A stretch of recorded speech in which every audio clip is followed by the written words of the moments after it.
the squeeze play, the reason I like this play is that one of the things I've noticed in watching markets over, the years, is that no market moves straight up or straight down forever. Okay, sometimes it feels like a market's moving straight up or straight down, especially like platinum. But every market goes through this pattern where it has a lot of movement, and then it stops and consolidates for a while. All right, and it's kind of like, it's almost like if you're watching a sprinter. I mean, a sprinter can run the 100-yard dash, but then they've got to stop and they've got to rest, they've got to recover before they can go ahead and do another one. It's the same thing with the market. That velocity cannot be kept forever. So what I like to look for is markets that have gone into a quiet period. Okay, now the nice thing about this is it can be done on any time frame. It could be a quiet period on a monthly chart, okay, if you're looking for a new position trade, or it could be a quiet period on a 5-minute chart. So it's not just one time frame that you're looking at. It's it's not just one period. So everything's relative based on the chart that you're looking at. So let's say you're looking at a monthly chart like on gold, and we'll look at some charts on this. And it's been crazy for a couple of months, and then it consolidates for like 18 months. And this is actually what gold does. Gold makes its moves in about 2 months, and then consolidates for 18 months. When it went from 200 to 450, it did that in about 2 months. Then it consolidated for 18 months, generated a squeeze on the monthly charts. Then it went to 700 in about 2 months, consolidated for about 18 months, and now it's at 900, and it's probably starting to consolidate again.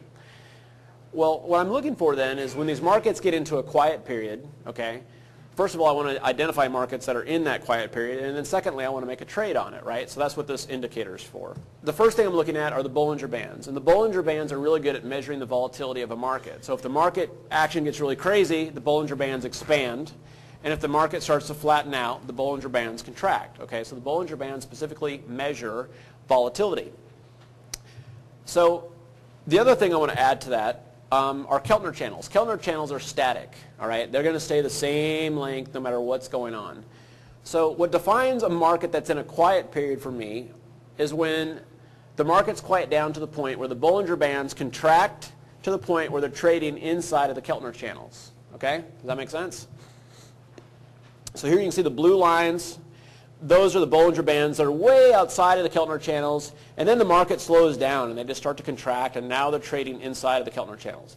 All right, so when I see that, that is a heads up on the squeeze play. It's like, hey, heads up, you've got a quiet market here. Okay, so that's the first half of it. The second half of it is, all right, so when do you get into the trade? What's the alert? So what I'm looking for is while these Bollinger Bands are inside of the Keltner channels, all I know is that this market has gone into a quiet period. I don't know if it's going to break to the upside or if it's going to break to the downside. When I want to take a trade is when the Bollinger Bands pop back out. All right? So when a market goes into a quiet period, you don't know if it's going to be in a quiet period for 5 minutes or it could be 2 years. I mean, you don't know. You don't want to like get into a trade and then wait while this market's in a quiet period for like a month because there's other opportunities that you could be pursuing. So what I'm interested in this trade is when it comes out of the quiet period. So when the Bollinger Bands pop back out of the Keltner channels, that's like, hey, heads up, it's time to take the trade. So how do you figure out whether to go long or short? So the second piece of this, or the third piece, I guess, would be to add a 12-period momentum oscillator. And when the Bollinger Bands break out of the Keltner channels, you look at the momentum. If the momentum is above 0, it's a long signal. And if the momentum is below 0, it's a short signal. All right? Does that make sense? It's a 12-period momentum. Now, one thing we did is just, and it's available, is to get coded this to more of an indicator. So you can see here when the Bollinger Bands go inside the Keltner channels, there's a red dot. The red dot's the heads up. Hey, heads up. And then when it comes back out, you'll have the green dot. It goes back to green. And then if it's a long signal, if the momentum's above 0, it's a blue histogram. And if the momentum was below 0, it'd be a red. And then the idea is that this trade is valid as long as the momentum is climbing, and then once you get 2 lower bars in a row, it's over. I don't know if you can tell on there, but it's coded so that those turn darker. So these are the parameters, and on TradeStation, these are just the default parameters. So on the Bollinger Bands, the setting is 20 and 2, okay? And then on the Keltner channels, the setting is 20 and 1.5, and then the momentum oscillator is set at 12 periods. And again, it doesn't matter if it's a long or a short, it's the same way. All right, so that's how it works. All right, so here's the 233 tick, and we go back here and just kind of look at the day. So, okay, right here you can see, okay, the market's coming down, it's coming down, it's coming down. I mean, you get a short squeeze here, and then we start to go quiet. Okay, now this is on a 233 tick chart, so a quiet period on a 233 tick chart could last about 2 minutes, right? This is quick action that's happening. So instead of trending, we start trading sideways, we start going into a squeeze, and then boom, it fires off, and it's telling you that it's a long, and that you stay in the trade until it loses momentum. Okay, so that was good. You know, as a day trade, it's good for about 2 points. Right? Now, you can also do this, you know, whether you can do it as a day trade, but what I like about it is that you can also look at, you know, other time frames. So here's a 60-minute chart. And on the 60-minute chart, we're rallying, everything's going crazy, and then we go into a quiet period. Okay, the Bollinger Bands go inside of the Keltner channels. We start to get in the red dots, and then we fire off. And what I generally like to do is once we fire off, is I'll wait for a rally, in this case, since it's a short, back up to the 8-period moving average. All right, I'll use my limit order to get in there. And then manage the trade out this way, and I'll do the same thing. If we get, you know, in this case it's a 60-minute chart. If I get like plus 3 points, I'm going to take off a third. Plus 6 points, take off 2/3. And then when my stop's at break even, when we lose momentum, when we run out of momentum here, you can see we got 2 higher lows now. Then get out of the rest of the trade. The question is, can you automate this in TradeStation? You can.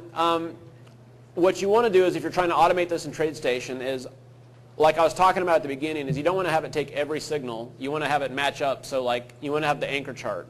So if the 60-minute chart, the TTMs are red, then you want to take just the short squeezes. Okay. So I always like to use an anchor chart like that in any of the trades. I'll talk about another example here. So here's gold.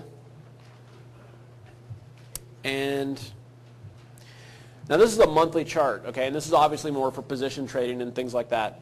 But you can see right here, I mean, wow, the monthly squeeze was valid. It was in a monthly squeeze for 2 years here. Gold was in a quiet period for 2 years. It fired off long. This essentially ended the 20 or 25-year bear market in gold. And then we rallied up to like 400. And then we went into a quiet period again of 18 months. We got another squeeze, boom, long squeeze, bam. So what I like about this is instead of buying gold here and being flat for 2 years, you actually wait until a squeeze fires off and you actually participate in the run up. Okay? And then we went into another quiet period, got a squeeze, and the squeeze is still valid. Now the ironic thing here is all the gold bugs who bought, you know, gold at $800 an ounce 30 years ago, you know, when it got up to like I think a lot of them I talked to, when I got up to like, they're like, dear sweet baby Jesus, please go up to 600 so I can, you know, get rid of my position. So a lot of the gold bugs who are like, you know, very passionate about gold are not in it right now because they kept thinking it's going to come back. So it's kind of ironic. I mean, that's what happens when you get too tied up into the fundamentals or, you know, tied up in things like that. Just look at the signals.